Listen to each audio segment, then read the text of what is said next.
Welcome to the Hot Young Designers Club podcast. I'm Rebecca Plum, your big sister. And I'm Shaun Surha, your GBF. We're not that hot or that young. But we believe it's a state of mind that helps us build adaptable and profitable businesses. We rely on the support of our design besties to get through each day. So let's explore the emotional, practical, and humorous sides of being interior designers. Welcome to the club. Hey, Shaun. What's up, Rebecca?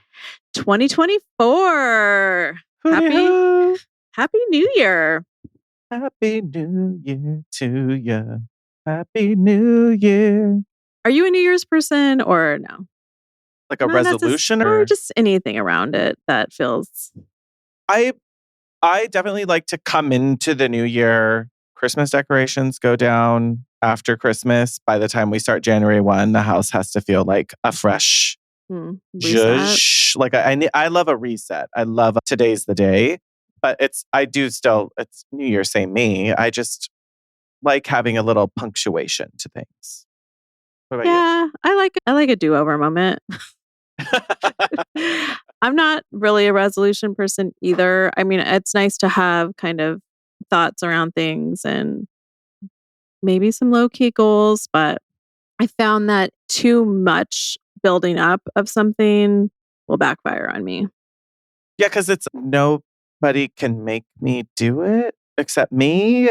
Right. And I don't like to be told what to do type of person. So including myself. Yeah. So that's why on the last episode, I was saying that I had to trick myself into a habit, sneak up on it. And that's kind of good. No, that's kind of a better way for me.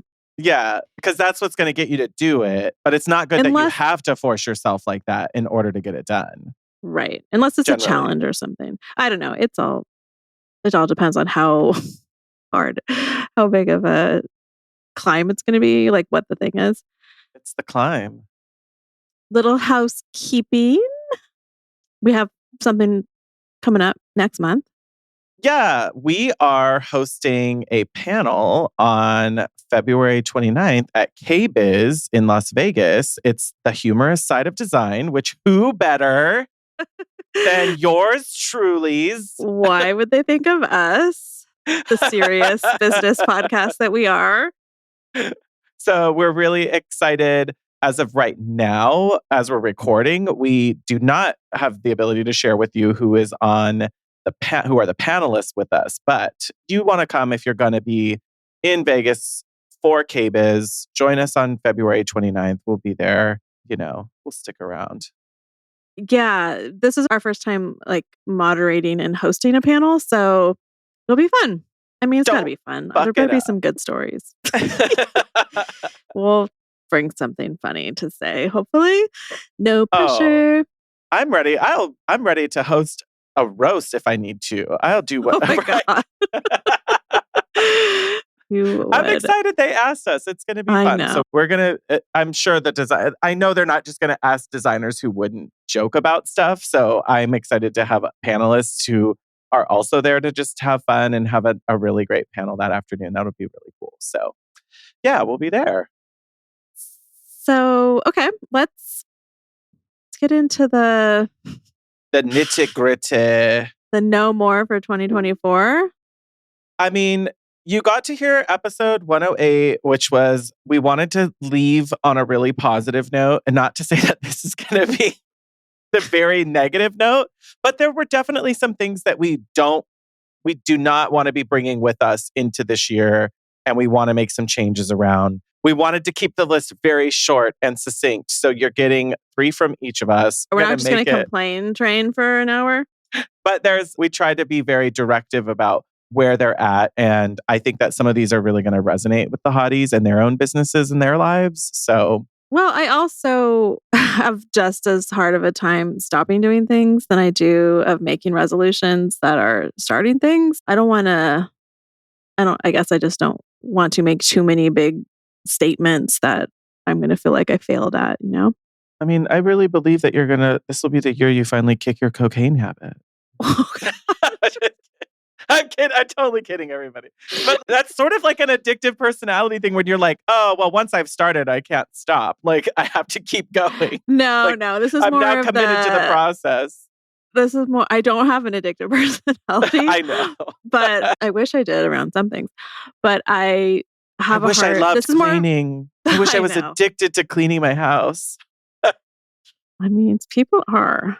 When you see I wish there were more of those My Strange Addiction. Have you ever watched any of those? I wish there were some of those shows where it showed I'm obsessive about folding my laundry. I wish they showed more of these like people with quote unquote positive habits. Instead of I like to eat sawdust, I want to see people who are like, yeah. I only drink smoothies all day. I can only eat healthy. I have to exercise every day.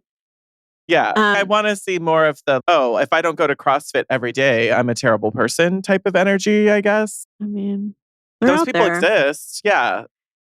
It's more for me around, I think, people pleasing. Okay. Is that the start of the list? Is that where it goes? It could start. Yeah, I can. I don't know. I'm asking. Spin. Well, okay. So I don't consider myself a people pleaser. Like by nature, I have more of a rebel streak of I do what I want, but I can't make myself do anything. But I definitely have an obliger streak. And I think it's like cultural. As women, we're taught a lot of this. My generation, there's a lot of it baked in, like immediately following the boomer generation. You're also an oldest child. Oldest daughter. Mm-hmm. Oldest grandchild. Yeah. I have a lot of that kind of responsibility on my shoulders, kind of a feeling, and only I can do it. But also wanting to be the good girl and do the thing that's going to make people happy around me. Mm-hmm. So I guess the biggest thing that I'm contemplating, I'm actually going to start with a not 100% sure. Leave it to Rebecca. Don't count. She never said she would do it, so it's not true. Actually, no. I can say that I am very much going to be discretionary about full service clients. Oh. I had some great ones in 2023, and I had some not great fits. And there's a possibility my husband's job is going to change, and it's going to really shake up our family if that happens. Mm-hmm. So that's still totally an unknown. But it's something I'm like thinking about a lot. You and I have talked about it a lot. Yeah. And whether that happens or not, I have pushed into full service projects. I've pushed maybe myself and clients into a situation that wasn't the best fit because I wanted it to be, whether they had the budget, so it should be, or I wanted to see the results of a fully completed and realized room versus like consulting. It doesn't give you that. Yeah. So I am going to be very cautious about what projects I take on in that capacity. So I'm going to focus on consulting. And like I was really looking closely at my numbers for that in 2023, and I didn't try that hard to get new consulting clients. I still wanted to push into full service more. So I'm going to, as of now, 2024 might be a full flip, or 25, but focus less on full service, which is really scary. It's weird to say it out loud because they really because it's like the opposite of what we've been preaching or what we've been trying to do. Okay, but so yes, it's yes and. Yes, it is a little bit of the opposite. But and we are reinforcing being able to put our energies in the right places. So You're not saying you won't do full service. It's just it has to be the right client and the right project in order for that to happen, which is the same thing we've said from very early on is we want to be in a place where that's possible for ourselves and for our businesses. And you and I have talked about this recently. It's really hard to say no to something that's right in front of you. Mm-hmm. So I think saying no to clients or projects that could be lucrative is going to be the hard thing. But I think it will leave room for the right fits. And I'm just going to be pushing people into more consulting stuff. I think it's somewhat easier to sell that anyway, because a lot of people don't want to hand over the checkbooks and the keys to the process. They want to like be involved in every step of the way and collaborate more. So yeah, and it's scary from a portfolio standpoint. Yeah, because you have to really be cautious about who goes into those full service projects so that way you can continue to build, and like you're trusting the process that the right people will find it. Those that won't, you can redirect them to something else. And putting more of my focus and my time into happy hour, which is my other business that needs more attention and has a huge opportunity. It just, if, that just more time put into it, more can come out of it. And the podcast, like we have a lot that we're trying to do this year for the podcast as well. So you'll be able to use your energies better. Yeah. Without the full service of it all, it's just that has to come first. And it's like a drop everything mentality for that client. And I just don't think I'm going to be able to do that. I mean, or it's going to be very limited for who you want to do all that for. Right. I guess that's not my main goal of trying to sell. Like my main goal is not to get more full service clients because I won't have capacity for that. There's kind of a flex with that though, because think about how many designers are actively saying to people during discovery calls, we only take on a limited number of full service projects every year. And in order for us to do that, they have to hit X minimum or they have to be X size. And this project doesn't fit into that, but we'd be happy to do that. Like you can then say, I understand this may not be the fit that you're looking for then. So I do have these other options that allow me to be involved. And if that works for you, great. But if you're looking for a designer who will do more, like there's something in the power of being able to say, go forth, go find that other person. If you don't think that my consulting options are going to be able to help you, this is my limit. And I don't know, it could be kind of fun to reflect back on that after the year, come back in a year, y'all.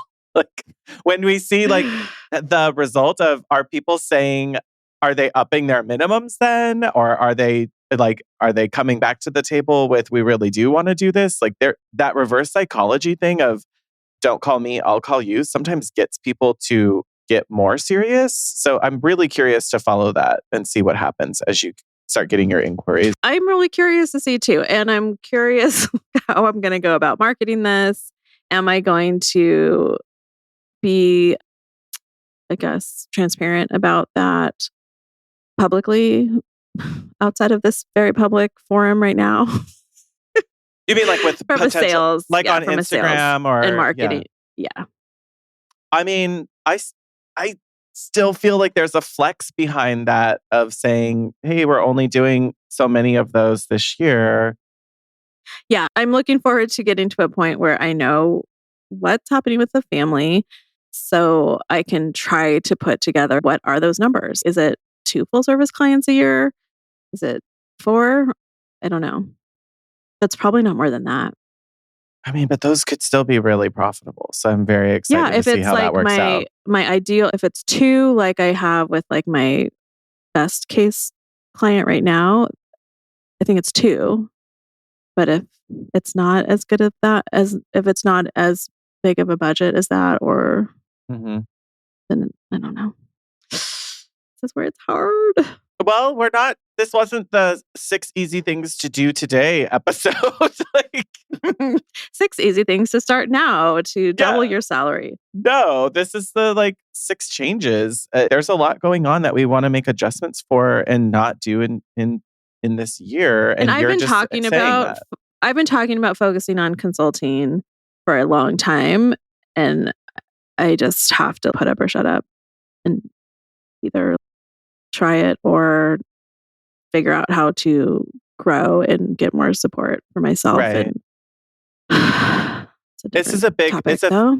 it's a big topic because it's also built around a phase of life decision for you and your family. And so it's not like it's just Studio Plum I making gave a up. decision. Yeah.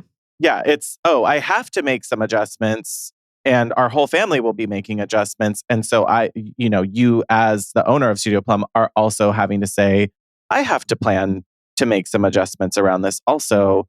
And I think that that's preserving your space and giving yourself room for that by being able to explore it. And, we've always been you've always said, be ready for a pivot. So it's the grand experiment for 2024. It could change. Like the job might not change and then you're making different decisions. But Like, honestly, it's- if I had 2 really great clients that the project is going to turn into something that I want to photograph, and I get 2 great photo shoots of multi-room projects, like at least 2 or 3 rooms, Mhm. that's more than I did last year. Yeah. Photographed.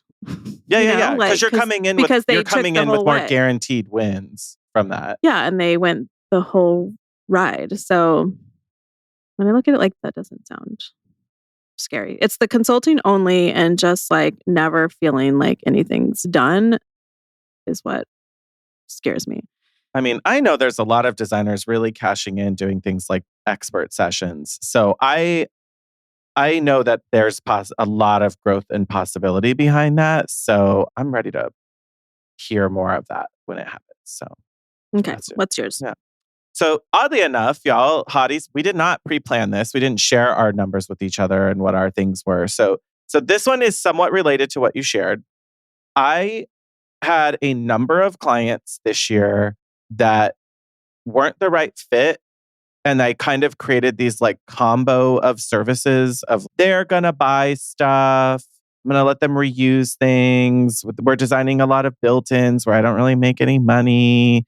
And it was just like, it's mostly these like half-assed decorating projects is what I'm kind of describing. Like I went through and looked like, what's the common thread here? And it's that they're these sort of half-cocked ideas, the client of, well, I just think it's a built-in a rug and and I'm like, no, it's definitely more than that. Like you have major electrical work you're describing and there's all of this. And so part of it is there's multiple pieces to this, but we've talked about that idea of the clients who don't think they need that much done.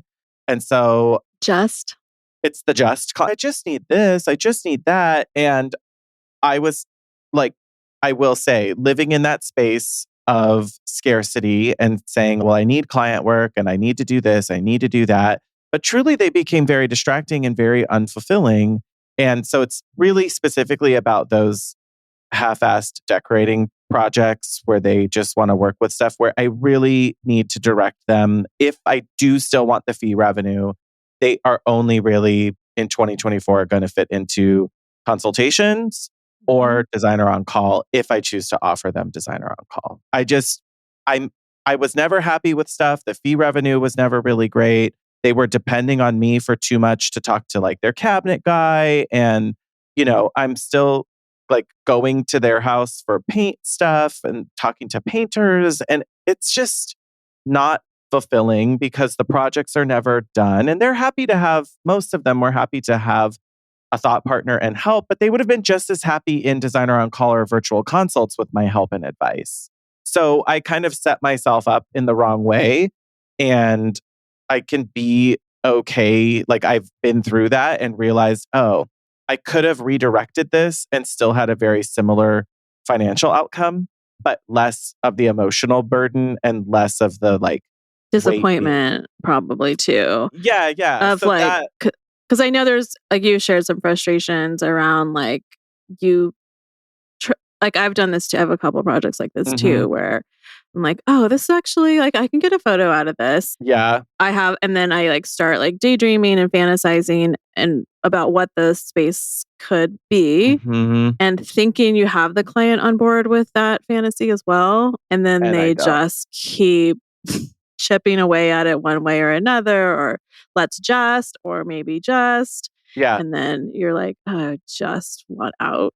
But when I And when I look back on that experience, I was really careful. I looked back at my discovery call notes. I looked at their inquiry forms. I'm like, were the signs already there in these initial conversations? And they were. Like the notes I wrote down described accurately what this was going to become. It's just, I got caught up in it and changed it and tried to redefine it.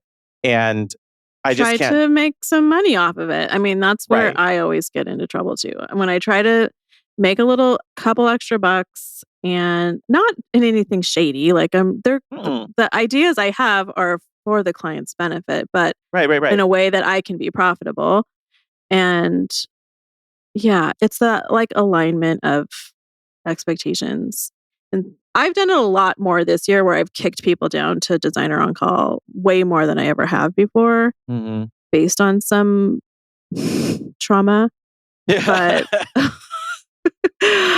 But when they're I giving don't you the know. signs and they're showing you who they are, believe who they are.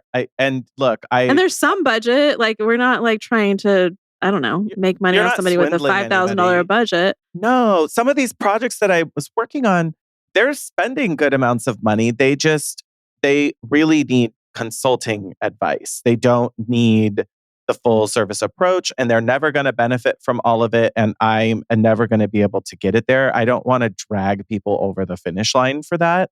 And also, it makes the like, when am I done awkward when they're kind of doing it all or like They're leading the never done way. because they never finish it. It's never like an install. Like Right. they're just like Versus chipping away at crap.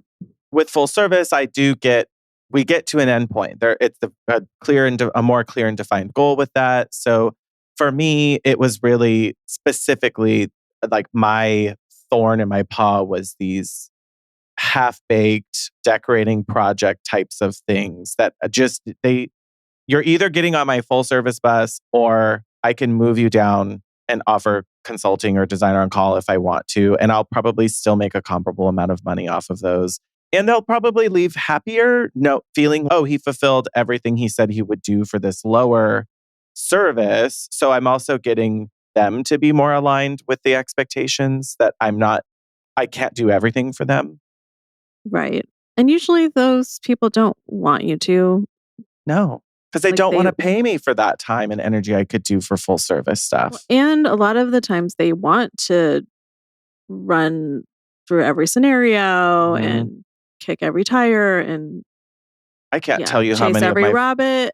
Like climb every mountain. I don't every quite a few of my virtual consultation clients will easily just spend the hour circling through ideas. And I'll even say, do you just want to go through them? And I will yay or nay as we go. Or I can start to see what they're doing. I'm like, I'm here to use the time how you want to use it. If this is helpful and how you want to do it, I'll help you. But if you want me to step in and guide it, tell me that too. And I've had a few people who are like, no, I just need to talk through. Like they want therapy, really. Like they just want to go through the ideas of, is that wasteful? Is that bad? Is that going to have longevity? Should I just suck it up and pay more money for this? And sometimes people just need that. Or, ma'am, that's called anxiety. Like all these here's a things, Lexapro prescription. all these scenarios, you're just overthinking everything. It's a problem that must be exhausting for them. Yes. Okay, so you're just stop. Well, we're not calling it that, but you're no more in 24 for that is like muddying the waters of your services. Yeah. Specifically around those decorating ones. They're never remodel ones. None of the ones from this year were the remodel. They were no like remodeling project ones. They were all these like little decorating ones. So that's my like pay attention to that flag in 2024. Yeah, and I think that does help. Like we've talked a lot about having minimum expenditures and really figuring out what that baseline number is, because when it gets too low, then they're like, oh, well, I'll just spend this on a built-in. And I'm like, no, that doesn't count. Yeah. That's an expensive built-in. Like you are going to come out of pocket a decent chunk of change, but that doesn't count for me. Right. Very that. Yeah. Okay. I love that journey for you. And I am on the same ride. Yeah. Hey, Shaun, I don't know about you, but Pinterest has been on my to-do list of I got to figure out how to use it again for literally years. It's definitely one of those things that if you've just been using it as a brain dump location, you're not using it right. Yeah, Pinterest is not just for inspo anymore, although that's still there. It can be super strategic and actually get you new clients. Yes. So we're sort of reframing the thought process around Pinterest with our very first Hottie homeroom course, Pinterest for Interior Designers Masterclass. It's a two-parter, so you get both sessions for the same price. And if you can catch the live session, we recommend it. Otherwise, it's going to be recorded and available to watch on your own. But you also get 2 workbooks that really are going to show you the step-by-step of everything we talk about. Yes. And we've partnered with our Pinterest expert, Leah Reiner, and she's really power packed the courses so that way you can optimize everything that you're doing to make Pinterest work for you to drive new traffic and help generate more leads for your business. You're not just listening to us talk about blah, blah, blah. Here's why Pinterest is great. Yes, we have an actual expert who does this day in and day out, and she's going to be showing us all the details and how-tos. Yep, you got it. How to find trends, how to put them in captions to get people to read them. And probably the best part for me was realizing that Pinterest pins stay active for months, sometimes years longer than what the Instagram algorithm does. And you don't have to show up and show your face like you do on Instagram. I know some of you don't want to do that. So it's a way to get yourself out there without getting yourself out there. Exactly. So head to shop.hotyoungdesignersclub.com and learn more about our Pinterest for Interior Designers Masterclass. See you there, hotties. So I have not done a great job this year just planning in general. Okay. We'll say. Okay. I've been your pretty, whole life? Just business? I mean, I'm going to look at a lot of things. Yeah. Okay. I've been pretty responsive, like living in responsive land. Not, it's not great. What do you mean responsive land? Can you... Or reactive land, I should say, instead of proactive. Okay. So I am going to I'm going to stop avoiding like monthly reviews. So one thing I just haven't really done. I mean, I've been keeping up with my bookkeeping as she gives me my little homework of notes I need to do. Okay. But beyond that, like I'm not analyzing things, like having our last episode, like having gone through the year in review stuff. Like I haven't been logging stuff month by month. There are a lot of things that I could be just collecting every month and having a better grip on instead of the surprise in December. Oh, wait, you did that in January, but you totally forgot because you have zero memory. Yeah. So oh my God, it's already the first of the month. I had no idea. I just What? need to just be ahead of stuff and just stop every month and look at what happened last month and what's going to happen next month. Like even just scheduling or a calendar of I have to get better. I have to find, what do they call it? This productivity guy that I read his emails. He calls it air or something in his schedule. Yeah. There's just none. Yes. We're business owners together. So yeah, we notice that more often. Like I notice it because it gets hard when we're trying to overlap your calendar, my calendar, plus, and then you add in other parties or a guest or someone who wants to talk to us about going to a panel or whatever. Like that kind of stuff, it gets hard because we actually don't have there's not a lot of room. But there's like actually no working time in any of it. Like I'm not building in time to actually sit and work. Yeah. I'm just like, oh, there's that quote of just because you're free doesn't mean you're available. That's something I really need to map out in a much more proactive way this year, especially if the family stuff changes. So I just want to also just know how I'm doing better. I need to work with my bookkeeping team about getting more reports. Now that we're all caught up, I still don't feel like I know what's actually going on. Mhm. So that. Okay. It's a group topic. It's around planning, tracking, monthly, check-ins, that kind of stuff. Like those are the pillars to block out. It's hard. I have a standing appointment that's on my calendar. Like I have a couple standing at the end and at the beginning of each month to review things or update numbers, or like I check my Google Analytics, I look at my acuity reporting, and it's nice to see some numbers side by side. It's not all number based, but it is helpful to see numbers next to each other. That's the like old banker in me dying a slow death of I like to see something that's quantitative that I can really sink into. I Like, do too. You always say I love my yeah, numbers. Like I do. I do like to see the numbers and comparison. What I don't like, and this is something I think I can get help on, I don't like to honestly, a lot of it comes around process. Like some mm, things I forget how to do every month. And so it just feels like something I have to relearn every time, or I can't get my hands on it. I just need to make it easier for me to quickly open, find the thing I need and log it in, or get someone else to do that. And then I'm just spending time reviewing things and seeing what did and didn't work.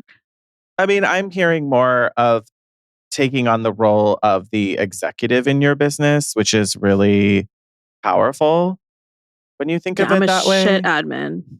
Yeah. Yeah. I'm fire.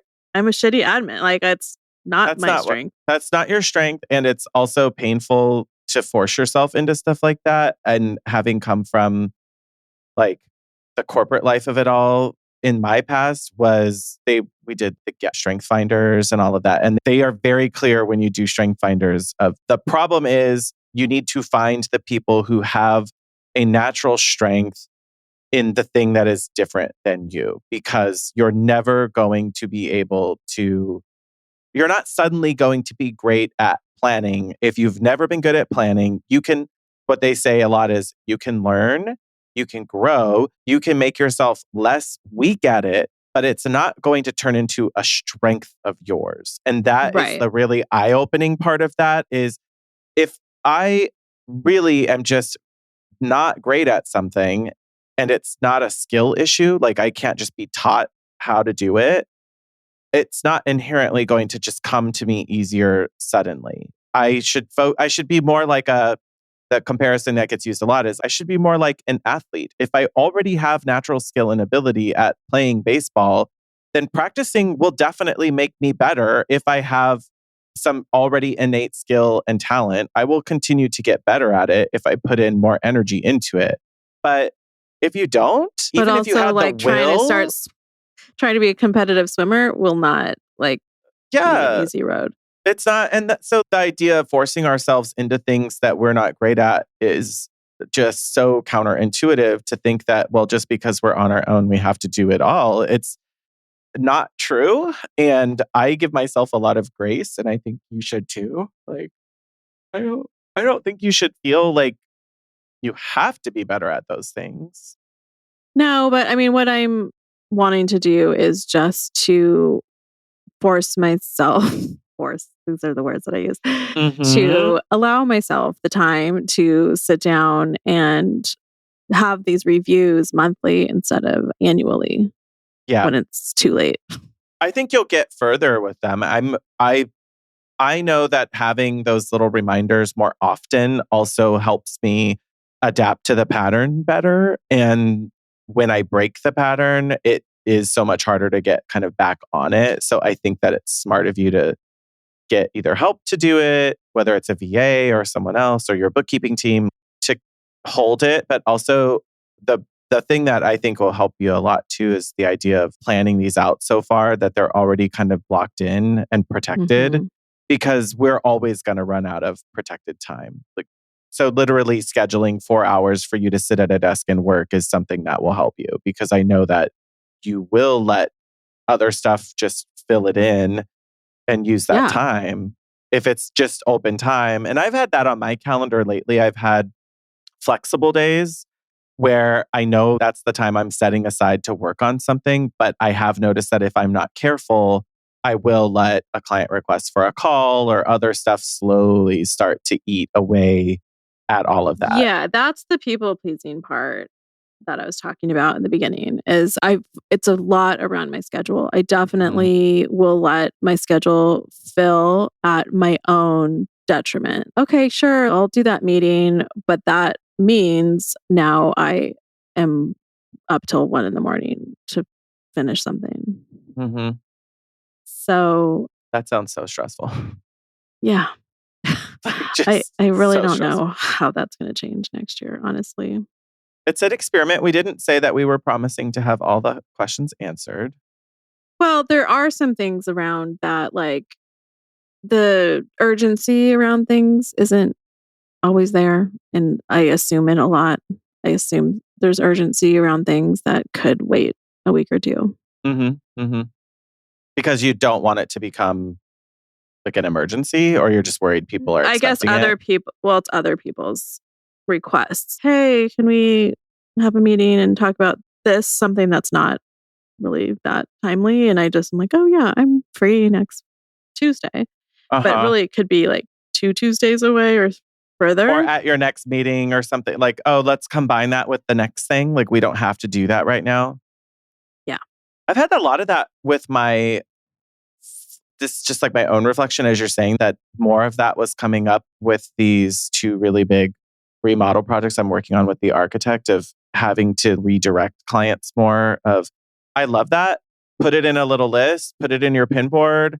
But we're actually really far away from those decisions right now because we don't even have, I don't even know where your windows are at yet. I don't even know hold all of that Let's not until even talk about it. yeah, Yeah. yeah, yeah. Let's just make sure we get a sufficiently sized shower for you, and then we'll start talking about other functions a little bit further down the road. I don't even know if I can get you a toilet closet yet. So let's just wait on your discussions about your dream water closet. We don't even know if that's going to Right. get in your floor plan yet. And not kicking the rock, but just like purposely guiding those things to another place. And sometimes they solve themselves when you make people wait, I've noticed. Like, A lot of times. Yeah. and I'm not saying let's ignore and procrastinate on a decision. I don't want hotties to think that, but it's really funny how if I can't answer a contractor when they call at 7:30 in the morning, how by the time I call them back at 9, how many times they're like, "Oh, never mind, I took care of it." "Oh, I just needed to know. I was looking for these plumbing fixtures, but they were in the garage." It's fucking with the man looking at stuff like Why did you call me? yeah, yeah, yeah. They're always like, "Oh, honey." Basically, that's the way I hear it. Is like the TikTokers, like the husbands of, "Can you get the mayonnaise?" "Honey, we don't have mayonnaise."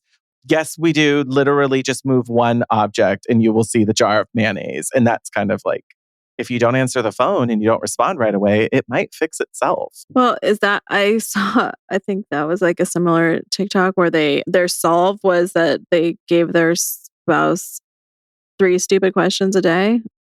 This would just not happen in a lot of relationships. But so they're like, okay, so the new rule is you can ask me 3 stupid things a day and that's it. Anything else I'm not going to answer. So Ooh. you could do this for contractors too. So, which I don't know. There's other things, but I know there's another way to do it and make it funny, maybe, but yeah, the concept is good. yeah, if you want to ask me about mayonnaise, okay, that's one. Mm-hmm. Or like things that you could resolve yourself. I don't know. But it's like meant to like help with mostly women and the emotional workload and yes, like decision the making. weaponized incompetence of it all.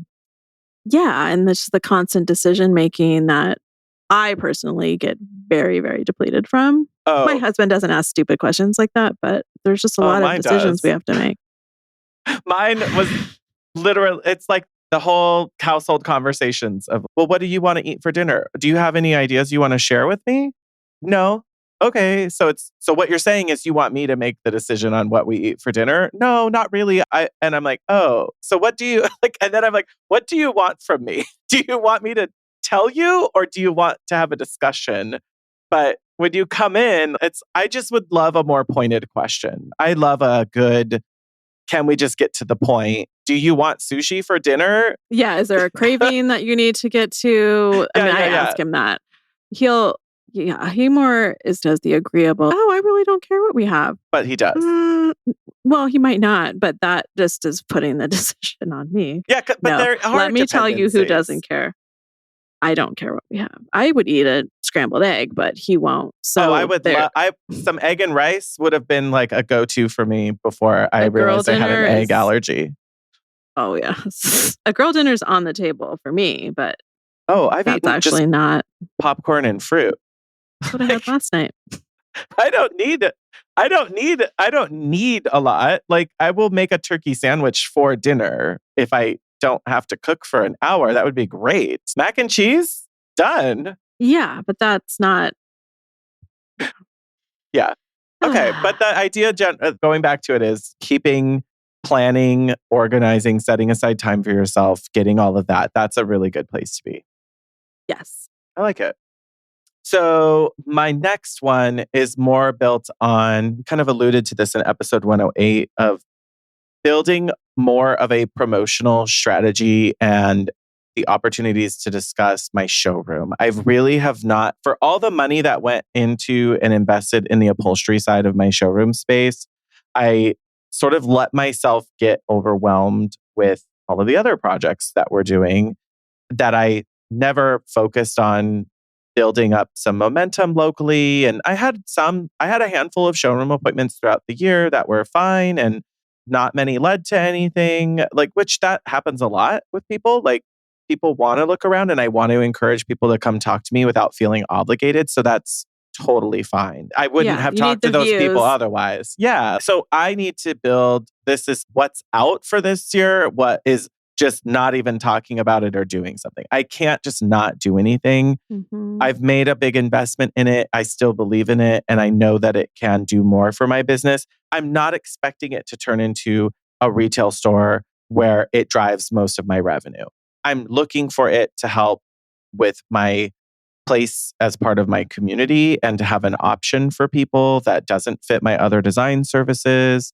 It is a potentially much larger profit center per sale. The profit is bigger, but I'm not expecting, 100 sofa sales in a month or something. Like, I'm not West Elm, but I know that I can still do more with it, and I can easily regain what I invested into it by really being directive. One sofa sale a month is nice. Yeah. Like, that goal on its own. Not that hard. That's not that hard, which is why it's the idea of, it's not that hard, but I really wasn't doing anything about it. And I can, even if the goal, I haven't built a whole strategy around this yet, in fairness to the hotties who are listening, but literally part of it is just talking about it on stories once a week would probably do something. But I don't even do that. Yeah. So you're like stepping on my next one too. But so I'll just throw this in. Then let's kind of connect them together. Yeah. Mine is no more being afraid of selling my services. Mm-hmm. Like, I have this thing in my head that, oh, you always talk about that. But when, like, in my review, I was going through old Instagram posts and my archive and stuff. And the last time I talked about that was like May. Like, what? No one remembers or cares. So the fear around self-promotion, I think, has just got to stop. I think that's a really nice way to sum that up. Yeah. And what I'm thinking I'm going to do is, because I have 3 businesses that all need different levels of promotion. Yeah. And there's like, Happy Hour has 2 anchor services that are open to the public. Studio Plum has a couple. And then the podcast is really, I don't think I need to do a lot of self-promotion around the podcast unless it's something like important. Like, I don't share all of our episodes on there. Maybe I should. So I know, I just feel like we don't talk about it, but I know there's overlap between that, and most people would probably just skip it if they're not interested. Like, what's the... And it's not like I'm going to be on there talking for an hour. So what I'm going to do is create a list of, what's the word? Like the services or products that I need to be serving selling every month Mm-hmm. and making sure that I'm talking about each of those things. Yeah. Like creating your pillars. It's not necessarily like cultural pillars, but it's business pillars of I need to talk about this. Yeah, like I guess it's impression points, have impressions that I need to have for my own businesses versus selling someone else's stuff. Yeah. I think that's really smart to think of it in, as you're saying that, I'm realizing like, oh yeah, why couldn't I develop the content around my services Yeah, in the you have same to talk way? about Like, selling sofas 4 times a month. And so then it just turns into a to-do instead of I don't know, something you have to remember or even it'll never it's self-promote. ambiguous. Mm-hmm. Right. And the emotional labor involved around self-promotion for me is high. So I just need to it's like we hired our VA for the podcast to promote our episodes. That does not need somebody who is invested in every detail. There's a date, there's a content that needs to go on it and schedule it. Like she does a great job. Yeah. So I can do that. The same thing with these sales pillars, basically, is how Mm-hmm. I'm thinking of them. And hand that off. I already have a VA who's helping me with social media. So I just need to develop how many touch points I really want to make on each of these things. Yeah. And some of them could be the same. Like you could just have a graphic that you just share over and over. Yeah. I mean, one of those really light lifts was just literally the people who are on the, like, learning from the expert is that every once in a while they just post a couple pretty rooms with a little bit of stuff that says booking consultations on the expert. And that Just open my calendar. Yeah. Yeah, like that's not that hard to do. And I know not everyone who's listening is going to have consultations available like that virtually, but I mean, we've talked about how smart we think it is to do that, but it's not that challenging to accomplish something like that and just share it. Because I think the big learning that we keep coming back to is when you stop talking about it, people don't remember it. And we think that we're being repetitive, but most people did not get that message. They're not seeing it, hearing it, understanding it, or they're just not in the place to hear it when you shared it last. Or they're new to your channel. Like there's all kinds of new people that are following us every day that didn't hear anything from yesterday. Yeah. And they're They just not started going today. back. They're not going back and reading all your captions and reading all your No. stuff and going to your website and absorbing your blog. Or most people don't get obsessed like that. So it's our job to kind of keep telling the story, keep sharing the things that set us apart, talk about what we actually sell and why we do it and who it's for. It sounds really easy when we say it like this, but truly the repetition can be the part that kind of kills our motivation to do it. At least for me, it's but I've already done this. And so which makes it so easy to offload to somebody else, which is kind of funny. The thing we don't want to do is the thing that actually will bring us money. Like me chit-chatting about my favorite book isn't going to give me any money. So like I can still do that and then have somebody else, bang the drum. It sounds simple, which is why the promoting my showroom capabilities was at the top of my list because it doesn't have to be that hard. I just have to do more discussion around it and share things and just doesn't have to be perfect. It doesn't have to be polished. It doesn't have to be perfect. I think you had some goals for the whole space that hadn't been finished yet. Yeah. And I was like waiting for stuff in order. And it's like, why? There's enough there. Yeah, it's beautiful. It just doesn't have to be a full and complete vision every single time you do something. And we let perfection get in the way. Your showroom part is completed. I mean, there's everything that you need to sell a sofa is there. Yeah, it is. That was your last one was not being afraid of selling your services and getting beyond your fear of self-promotion. Yeah. Yeah.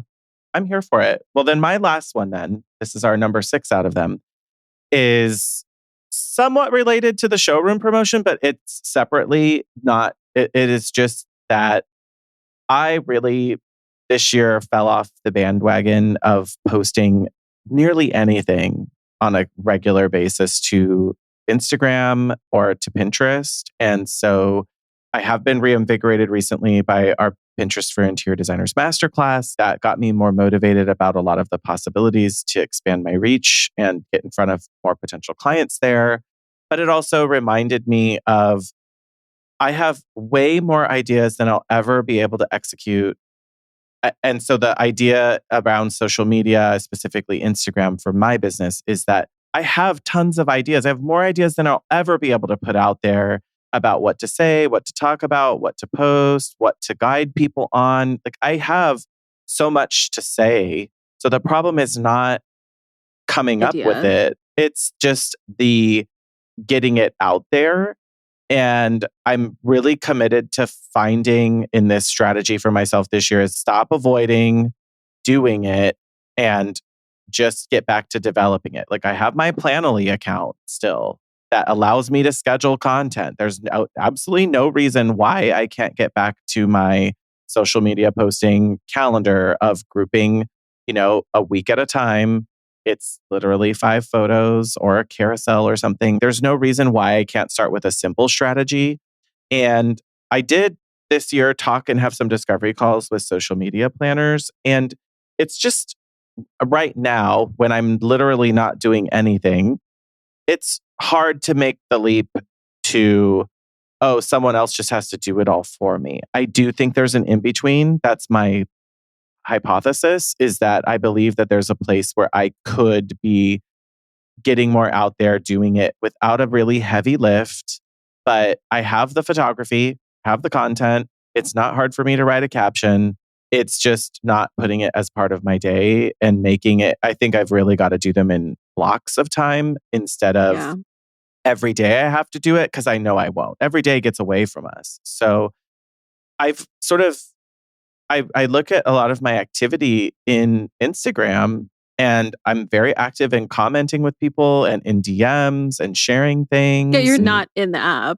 yeah, I'm there. I'm absorbing and I'm taking advantage of it. I'm not creating more to add to that. And there's no reason why I can't other than I'm just not. I So, get back on the horse kind of energy. yeah, I feel the same way. I don't I guess it's been about 6 months. Hired a VA for I mean, she does 3 or 4 hours a week. Yeah. But what works for and it's mostly around social media, and what works for us is we meet on Zoom. She's local to me, but we still meet on Zoom and have a 30-minute meeting, go through a bunch of ideas, and it's really just a time for me to have an appointment with myself almost, download a bunch of stuff. Oh, I did this and this and this, and she'll kind of spin it into a reel or something. And we have out a shared iPhone album Hmm. or a couple of them, and she'll just make them and then we'll kind of create it as we go. We're doing it about a week at a time. It's Yeah. been a little rough the last month or so, but really I just need the accountability person too and the executor person. Personal trainer kind of. And she'll start captions, she'll write the captions, but it usually just I need to have my own voice on it or I have something different I want to say. So, but Hmm. it's easier when I can edit what she's done. So, yeah, I agree. It's kind of related to the last one too, because part of when you're not posting, then you don't want to just self promote the first time out of the gate. If you haven't posted in a couple weeks, you don't just want to come out and say, buy stuff from me. Yes. Yeah. It makes it that much harder to do it. Yeah, and it feels just grosser. So when you're a little more consistent and have other things to just support the content of self promotion, it feels better. Like more people are ready to listen that way, which is, well, no freaking duh. Yeah, engagement. It just feels so silly when we say it that way. 'Cause you're like, oh, well, Of course. Get back to it. And I'm just a big theme that I'm hearing from what we've talked about is not letting perfection get in the way of progress and allowing ourselves to make incremental steps on this. I mean, there's tons of other things. We just wanted to keep the list somewhat small. We're always going to be wanting to do more. We're always our worst critics too.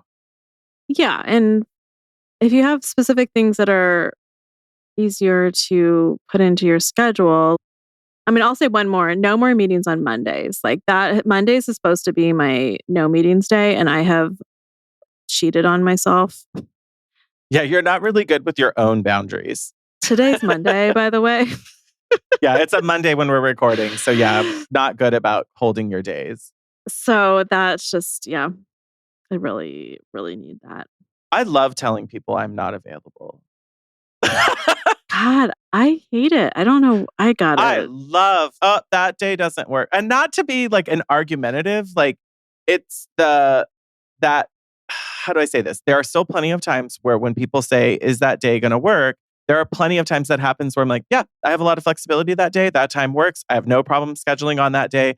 But when I don't have it and people are like, what about Monday? And I'm like, nope, sorry, that day is not available. Even if I have time set aside in my office that I planned for stuff, I don't have a problem telling people that day doesn't work. But I know for you, unless you see another concrete obligation in that time frame, you're going to give that up to someone else. So I have a lot of standing meetings in my calendar that I think I feel guilty about for the people that aren't part of it. So yeah.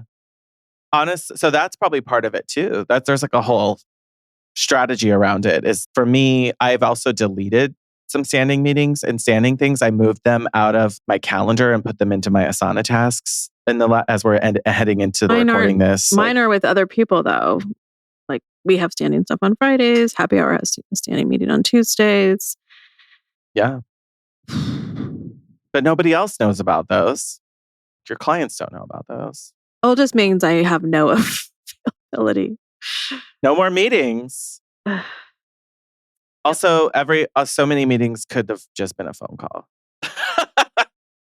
Because you spend a lot of time driving around and doing stuff too. I've really leaned in on that with clients this year of, this is just a phone call, really. We don't have to meet in person or be on Zoom again. Like, it gives me more flexibility too of I can literally hear a quick conversation in a car when I don't need to be in front of a Zoom camera. And so even just like notes on cabinetry recently for a client, like I just told them, can you just write down your stuff first and take a picture with your phone if you have to, and then give that to me before we talk? Like I need to see it before we talk. Like I'm trying to be more efficient with if you're going to come to something, do me a favor, write it down. Like I've even sent it to clients who were collecting some of their revisions on a project. And I'm like, here, drop it in this Google Doc. Tell me when this has your thoughts in it, and then we'll put together a call. Because I so just coming in prepared. Yeah, coming in blind, and I'm doing more of the, well, what's the agenda when someone wants stuff? I've done that to you too, actually. But it's the like, should we have a meeting about this? And it'll be like the architecture team, and I'm just like, can you just tell me like 2 to 3 bullet points of what we're going to be discussing during this? Can you come in with a plan? Because I know that a lot of people, their default is, can we just have a call? Can we just have a meeting? And sometimes it's not necessary. So it could just be a text message. It could be an email, and it doesn't have to be all these meetings all the time. But I also do love seeing people. It's just, I will let a whole day disappear with people talking and hanging out instead of getting the work done.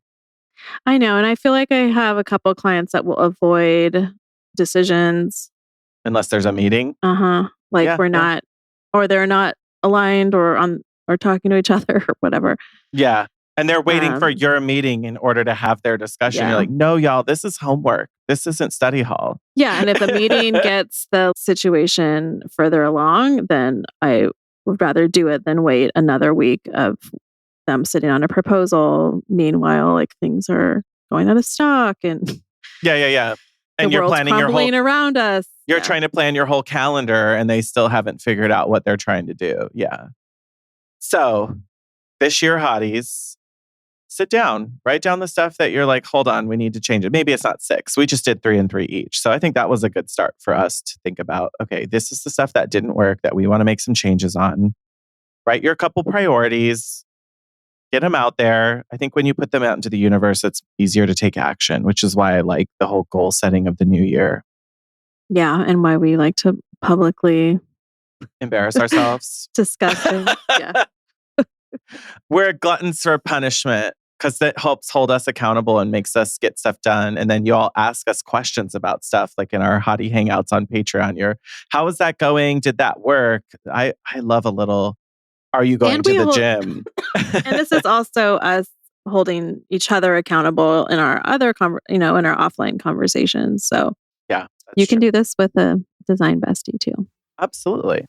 Well, cheers to a new year, Hotties, to a prosperous 2024. Yeah. And until next time, stay hot, designers.